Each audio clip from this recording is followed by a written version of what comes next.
Welcome to the HFY Codex Tale. If you like our videos, keep supporting and subscribe to our channel. His dog wouldn't stop barking. Then he saw the blood in the snow. Jake lived alone in a small wooden cabin near the edge of the forest. It was quiet out there, just trees, snow, and silence. His only companion was his dog, Max, a loyal German shepherd who never left his side. That morning, everything seemed normal. The air was cold. Snowflakes fell slowly from the sky. Jake chopped firewood like he always did. Max lay nearby watching the trees. But then something changed. Max suddenly stood up, ears high. He let out one sharp bark, then another. Then he started barking wildly, looking toward the woods. Jake stopped. "What is it, boy?" Max didn't wait. He took off running, his paws kicking up snow. "Max," Jake shouted, "come back." Jake dropped the axe and ran after him. Max never acted like this unless something was wrong. The trees grew closer and Jake's boots crunched through the deep snow. Max's barking echoed through the woods. Jake followed the sound and then he saw it. Blood. Bright red drops in the white snow. A trail leading deeper into the trees. Jake's heart pounded. Was it a wounded animal, a person? He followed the trail step by step until Max barked again, then went quiet. Jake pushed past some branches and stopped. There, lying in the snow, was a body. But it wasn't human. The creature was about the size of a man, but its skin was a pale silver blue. It wore dark, cracked armor now covered in ice. Strange markings glowed faintly on its arms. One leg was twisted badly, and blood, dark and thick, leaked from a wound in its side. Jake stood frozen. His brain couldn't make sense of what he was seeing. An alien. Right there in front of him. Max sat next to the creature, tail wagging slightly as if trying to comfort it. The alien didn't move. Its eyes were closed. Its chest rose and fell slowly like it was still alive, but just barely. Jake reached for the hunting rifle strapped to his back. This could be dangerous. What if it attacked?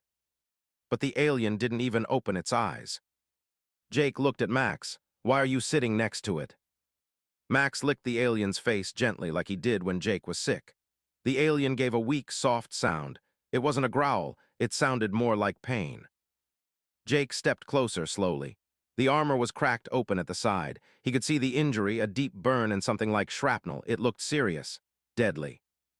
It should be dead already, but it was. Jake stood there for a long moment, unsure of what to do.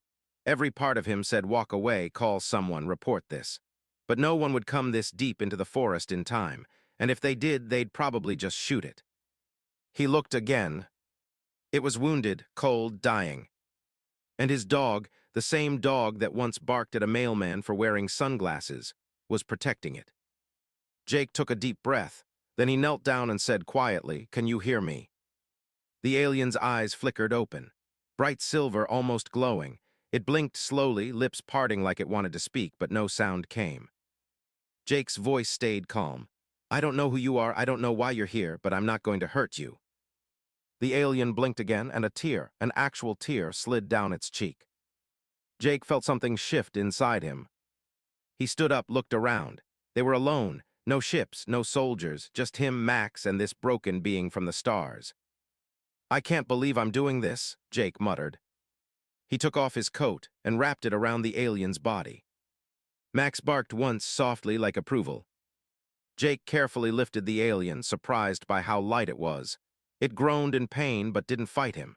Its head rested weakly against his shoulder. "This better not get me killed," Jake whispered. He started walking back toward the cabin, holding the alien tight in his arms.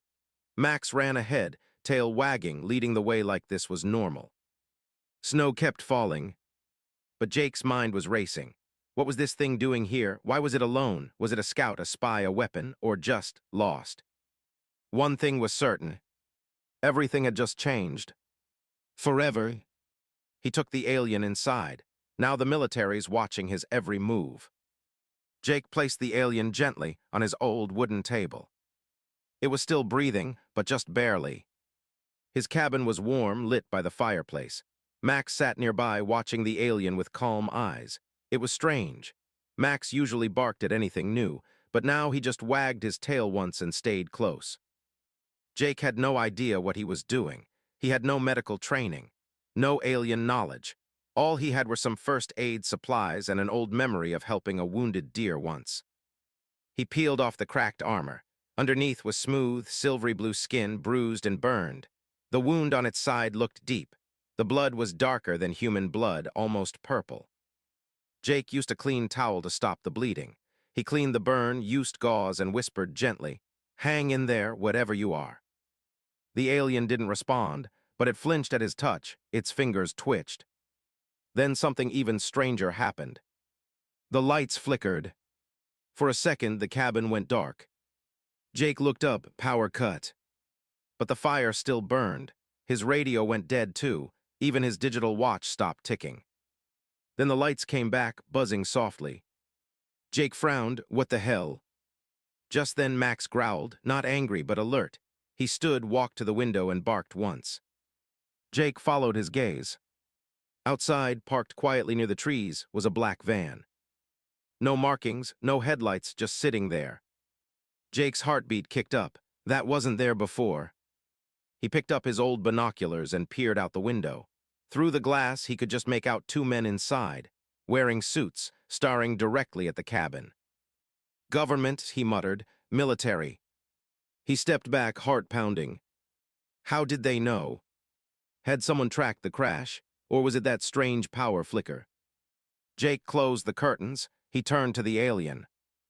"Who are you really?" The alien's eyes were half open. Its lips moved. Jake leaned in.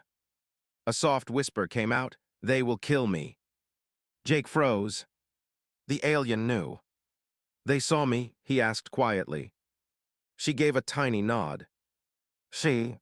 Her voice was light, weak, but clearly female. Jake pulled up a chair, sat beside her, and asked, "Are you a soldier?" She looked at him, her silver eyes seemed sad. "Scout, no fight, just learn." Jake understood. A scout, maybe just a researcher, and now someone wanted her dead. Outside, the van's engine started. Jake watched through a crack in the curtain as the van rolled away, quiet and slow, like a warning. "They're watching," he said. The alien tried to sit up, but winced in pain. "Don't move," Jake said, "just rest." She closed her eyes. Jake grabbed his hunting rifle, checked the bullets, and walked to the door. He locked it, then pulled down the blackout shades. Max followed him everywhere. "Looks like we're in deep now, buddy," Jake said. He turned back to the alien. "I don't know why you're here," he whispered, "but you're not dying on my table, not while I'm still breathing." He poured warm water in a bowl, brought it to her lips. She drank weakly, her hand shaking. And then she said something that gave Jake chills. "Name Cailry." He nodded. "Cailry, I'm Jake." Cailry stared at him, as if trying to remember the name. Then she looked at Max and gave the smallest smile. "He kind," she said. Jake chuckled. "Yeah, smarter than me most days." Cailry's head rested back on the pillow. Her breathing slowed again, but she looked calmer. Jake knew this wasn't over. If someone already knew she was here, more would come. Maybe with guns. Maybe with orders to kill. He loaded his rifle and stood by the window, watching the road. Far above, he thought he saw something move in the sky, something too quiet to be a plane. He whispered, "What have I just brought into my home?" And Max, lying beside Cailry, gave a soft whine, like he already knew. She's not just any alien. She was sent to kill humans. Cailry didn't sleep much that night. She lay on the couch, breathing quietly, her strange silver eyes watching the wooden ceiling above. Max curled beside her like a silent guardian. Jake stayed up too, sitting in the armchair across from her, shotgun beside him. He didn't know what to expect. He didn't trust her. Not yet. But he also couldn't turn her in. Outside, the forest was quiet. No vans, no soldiers, just snow falling like ash. Cailry spoke first. "I lied." Jake looked up. "About what?" She blinked slowly. "I said I was scout, just learning, that was lie." Jake sat forward. "Then what are you?" Cailry struggled to sit up. Her face was pale, her body weak, but her voice was stronger now. "I am Hunter," she said. "Trained to fight, trained to kill." Jake gripped the shotgun tighter. "My mission was Earth," she continued. "Your planet, your cities." He didn't speak, he just stared at her. I came with others. We were told humans were dangerous, violent. We saw your history, wars, bombs. You burned your skis, poisoned your waters. Jake's jaw clenched. And what? That gave you the right to invade. Kaori shook her head. I didn't want to hurt anyone, but orders were clear. We were told, destroy resistance, make fear.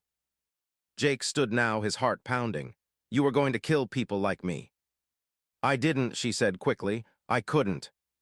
She looked down. They said humans were monsters, but I watched, I studied, I saw you help each other, saw you love. Her voice cracked. They lied to us. Jake didn't say anything. I tried to leave, Kaori whispered. Tried to go rogue, they called me traitor, shot me down, my own kind. Silence filled the cabin. Max looked from Kaori to Jake, then laid his head back down. Jake finally broke the silence. Why are you telling me this now? Because I think you'll kill me if I don't, she said. He almost laughed, almost. But then he looked at her, really looked. The wound on her side, the broken armor, the fear in her eyes, the honesty. She wasn't lying now. Jake walked to the window. His breath fogged the glass. He looked out at the snowy road. There's gonna be more of them, isn't there? He asked. More aliens, more soldiers. Kaori nodded. Yes, if they know I'm alive, they will come. Jake turned around. So why should I help you? Kaori looked up. Because I didn't hurt anyone, because I'm not your enemy now, and because, if you don't help me, they'll kill you too. Jake stared at her. I don't know if I believe you, he said. Kaori didn't argue, she just nodded. I wouldn't believe me either. She leaned back slowly, exhausted. I was taught that humans don't feel mercy, she said softly. But your dog, he didn't leave me, he stayed, protected me, no fear, no hate. Jake glanced at Max. He's a dumb dog, he muttered. But part of him knew that wasn't true. Max saw something in her, something real. Something human. Jake sat down again, slowly. What's going to happen now? He asked. Kaori's voice was almost a whisper. If they find me, Earth is next. Jake narrowed his eyes. What do you mean? She looked at him, pain in her voice. A full invasion. That's why I ran. I saw the plan. Your planet doesn't have long. Jake's mind raced. You came to kill us, he said, and now you're asking me to save you. Kaori met his eyes. No, she said, I'm asking you to save both of us. Jake leaned back, arms crossed. He didn't have answers, he didn't have a plan. But one thing was clear. This wasn't just about a wounded alien anymore. This was about Earth. And the clock was ticking. They came for her at night, but Jake was ready. The fire had gone low. Outside, the wind howled through the trees. Jake sat by the window, holding his shotgun across his lap. He hadn't slept. He couldn't. Kaori lay on the couch, breathing slow, her body still too weak to move much. Max slept at her feet like a loyal guard. But Jake's eyes stayed on the dark woods. He didn't trust the silence. Then he saw it. A faint red flash through the trees, then another. Not headlights, laser dots moving low and fast. Jake stood up slowly. Max, he whispered. Max lifted his head, ears twitching. Then a soft crunch of snow. Someone or something was out there, moving fast, no engine, no footsteps. Jake stepped to the front door, heart pounding. He peeked through the crack. 3 black shapes moved in the darkness, humanoid, not human. They were wearing sleek black armor. No lights, no sound, alien hunters. Kaori's kind. Jake whispered sharply, Kaori, wake up. She opened her eyes slowly, but she already knew. They're here, she said. How many? She closed her eyes. I feel 3. Jake didn't ask how she felt them, he just moved. He turned off the last lamp. Darkness filled the cabin, except for the dim orange glow from the fireplace. Jake moved fast. He opened the floor hatch to his storm shelter and pointed. Go hide in there now. Kaori shook her head. They'll scan the house, they'll find me. Jake looked around quickly, brain racing. Then he remembered something. The old freezer in the back room. He ran to it, yanked it open. Empty metal walls lined with thick lead. He grabbed a wool blanket and ran back. This will block the scan, trust me. Kaori stared at him. Please, Jake said. Just this once, do what I say." She nodded. He helped her up. She winced in pain and carried her to the freezer. She curled inside, weak and shaking. He covered her with the blanket and shut the lid halfway. "Don't move," he whispered. "No sound, no light." Then he grabbed his shotgun and stood by the door. Max growled low. Thump. A sound on the roof. Jake looked up. Thump, thump. They were climbing. Then glass shattered in the back room. Jake turned sharply. One of the hunters had smashed through the small window. It moved fast, low to the ground, black armor glinting. Jake fired. Boom. The shotgun blast lit the room. The alien fell back with a screech, but it wasn't dead. Jake grabbed the second shell and reloaded. Max charged the hallway, barking like a demon. Then the front door blew open. Smoke light and two more stepped inside. Jake was thrown back by the force. The room filled with strange sounds, buzzing weapons, alien voices, mechanical clicks. Jake coughed, eyes burning. He crawled across the floor. One hunter stepped toward the freezer. "No," Jake shouted. He pulled the trigger again. Boom. This time the blast hit the chest plate. The hunter staggered. Max jumped and bit its arm, shaking hard. Jake ran and tackled the second one. They hit the floor hard. The alien pulled a knife, long and curved. Jake grabbed a nearby lamp and smashed it against the alien's helmet. Sparks flew.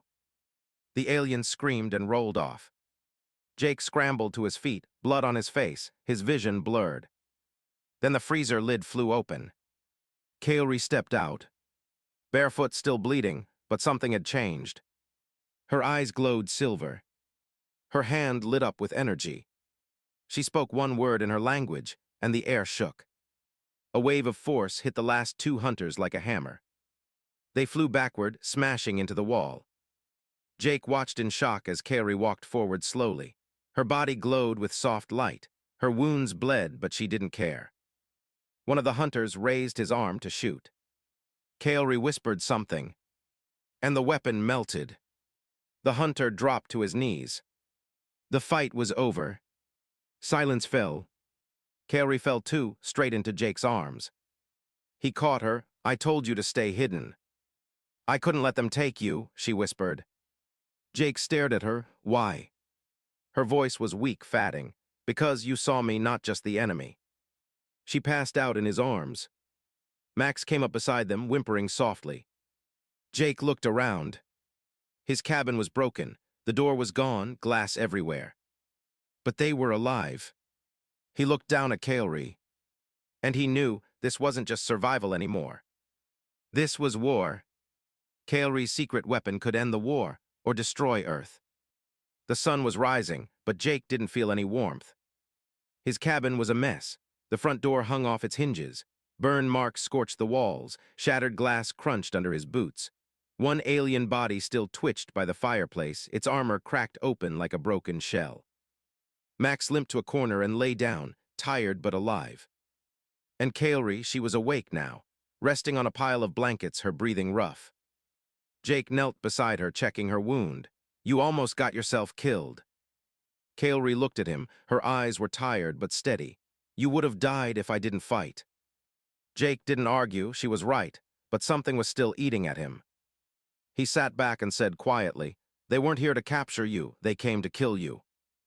Kaori didn't answer right away. Then she looked away. "I have something," she said softly, "something they want to erase." Jake raised an eyebrow. "What kind of something?" She reached under her armor. Her hand came out holding a strange black box. Smooth, cold-looking, no buttons or lights, just a small glowing circle in the center. Jake leaned forward. "What is that?" Kaori held it close to her chest like it was precious and dangerous. "It's a pulse core," she said. "One of the last ones. I stole it." Jake frowned. "Pulse core." Kaori nodded. "It can shut down machines, weapons, satellites, anything powered, it dies."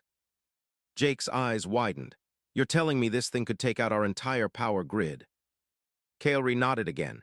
"Yes, the whole planet, no warships, no guns, no nuclear launch, no defense." Jake stood up and stepped back. "So you were sent to destroy us?" Kaori's voice shook. "Yes, but I didn't." Jake pointed at the box. You could have ended everything with that, why didn't you? She looked at him, her silver eyes full of something strange. Regret and maybe love. Because I saw something different, she said. Your dog, your kindness, the way you fixed my wounds without knowing who I was. Jake crossed his arms. And now you're telling me you're carrying a planet-killing device in your pocket. Kaori looked down. I didn't want to use it, I wanted to hide it, keep it from my people, but now they know, that's why they're hunting me. Jake walked toward the window, the forest looked calm, snow still covered everything. But he felt like a storm was coming. Do others have one of these? He asked. Maybe, she said, but not like this. This one is old, pure. It was made before the war. It was meant to stop bloodshed, not cause it. Jake looked at the device. Then use it, shut down their tech, stop the invasion. Kaori shook her head. If I activate it now, Earth will lose power too, cities will fall, planes will crash, hospitals will go dark. Jake sat down slowly, rubbing his face. So we're stuck. Kaori said nothing. Jake looked at her again. Why trust me with this? She paused. Then she reached out and held out the pulse core. Because if I die, I want you to decide. Jake stared at it, he didn't move. If this is in the wrong hands, he said slowly, billions could die. Kaori nodded. I know, that's why I chose you. Jake didn't touch it. He just whispered, I didn't sign up for this. Kaori smiled faintly. Neither did I. Silence filled the room. Max let out a low, tired sigh. Jake finally stepped forward and took the pulse core. It was ice cold. It buzzed faintly in his hand. He looked at Kaori, and for the first time, he truly saw her.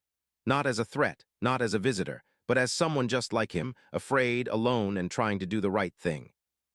He tucked the device into his coat. We'll find a way, he said, but if anyone else comes, I won't let them take you. Kaori's voice was soft, even if that means fighting your own kind. Jake nodded slowly, even then. Outside, the wind picked up. And far above the clouds, something huge moved in orbit. Watching, waiting, he drove her across the border and straight into a trap.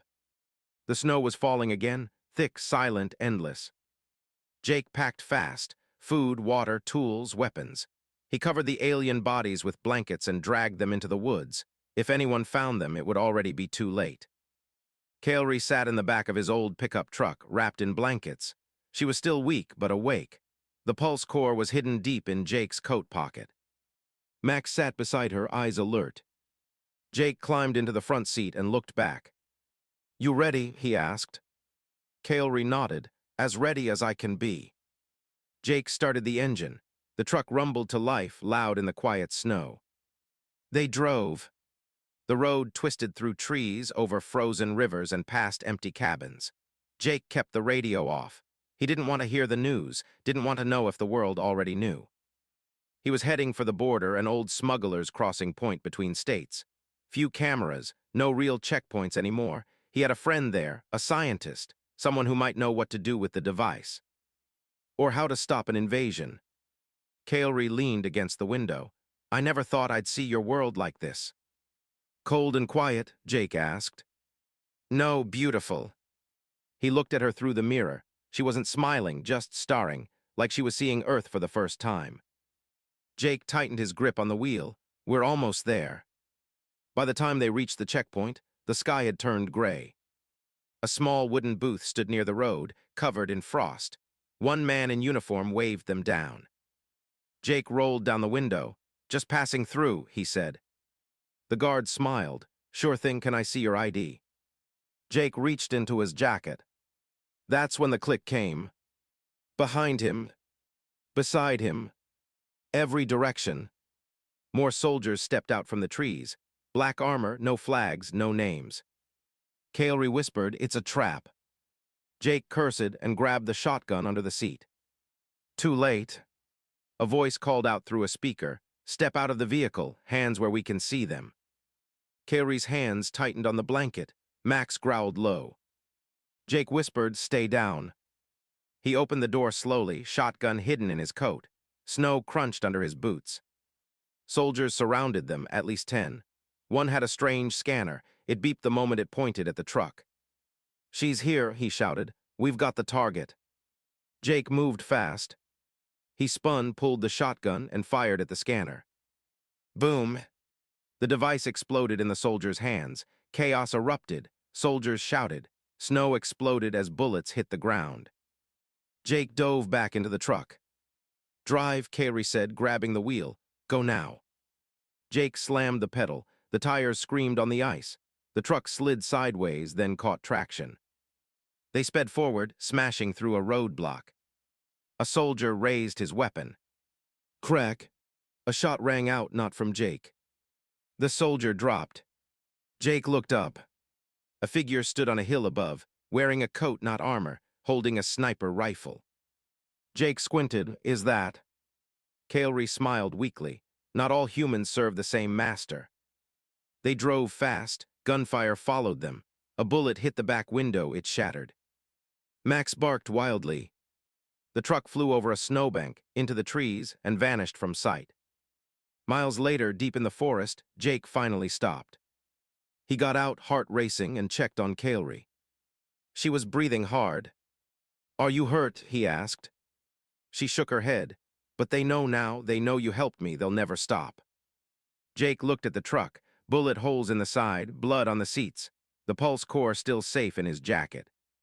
"They're going to make me a traitor," he said.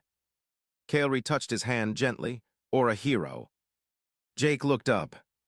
Through the trees, he saw the man from the hill, now walking toward them, alone. Max didn't bark. Jake raised his shotgun, but the man lifted his hands. "I'm not with them," the man said. "I'm with Project Dawn." Jake narrowed his eyes. "Never heard of it." "You weren't supposed to," the man said. "But now everything changes." He looked at Carey. "You're not the first alien to ask for help," he said softly, "but you might be the last." She trusted one human, and it changed everything. The forest was silent now. Jake stood at the edge of a hidden bunker deep in the hills, the kind only a few people knew existed. Snow kept falling around them. Max sat close, ears twitching. Carey leaned against the wall beside Jake, wrapped in a new coat, her silver eyes scanning the trees. The man who saved them, the one from Project Dawn, stood inside, watching an old monitor. His name was Dr. Hal Reeve, and he had once worked with Earth's Defense Council before he disappeared. Now he was their only chance. "You're telling me," Jake said slowly, "that the world's leaders already knew aliens existed?" Dr. Reeve nodded. "Some of them, yes, not all, and not everyone agrees on what to do." Carey spoke. "Then why hunt me?" "Because fear is easier than understanding," Reeve replied. "They think if they kill you, the problem disappears." Jake shook his head. "But it won't, will it?" Reeve turned to the screen. "No, the invasion is coming, and Carey might be our only voice left to stop it." Carey reached into Jake's coat and pulled out the pulse core. She held it carefully, like holding a star. Jake watched her. "Are you sure you want to do this?" Carey looked at him. "It's not about me anymore." An hour later, they stood in front of a camera inside the bunker. A private signal, deep and secure, was being sent to the United Earth broadcast. It wasn't a government message. It wasn't a threat. It was Carey. The screen flickered, and she began speaking, not in her alien tongue, but in slow, careful English. "My name is Carey. I am not human. I came here to study your planet, and I was ordered to destroy it." She paused, letting those words hang. "But one man, a human with nothing but kindness and a dog, chose to save me." She held up the pulse core. "I could use this right now. I could shut down your power, your defense, your world." The screen flickered with images. Her body wounded, Max sleeping beside her, Jake fighting soldiers. "But I won't," she said, "because for the first time in my life, I was treated not like a weapon, but like a person." She stepped back, and Jake stepped forward. "This is real," Jake said. "She's real, and if we can't make peace with one alien girl who's already surrendered, then we're not saving Earth, we're dooming it." The message spread like fire. Across cities, across bunkers, across battlefields. Some leaders shouted for war. Others listened and paused. But something strange began happening. People, not politicians, started protesting. Not against aliens, but for peace. Kaori's face was everywhere, her broken voice, her silver eyes. And beside her always was Jake. Weeks later, under a white sky, Kaori stood in front of a united World Council, still healing, still watched, but alive. Jake stood beside her, Max sat at his feet. She handed over the pulse core, not as a threat, but as a gift. "I trust this human," she said. "Now I ask, will you trust me?" There was silence. Then slowly one leader stood. Then another. And another. Kaori never returned to her homeworld. She didn't have to. She found a new one, here on Earth. Jake built a new cabin deeper in the woods. No cameras, no threats, just trees, sky, and peace. Max grew older, slower, but always stayed by her side. Some nights Jake and Kaori would sit under the stars, saying nothing. And every now and then she'd whisper, "I came here to kill a world." Jake would smile, and instead he'd reply, "You saved it." The end.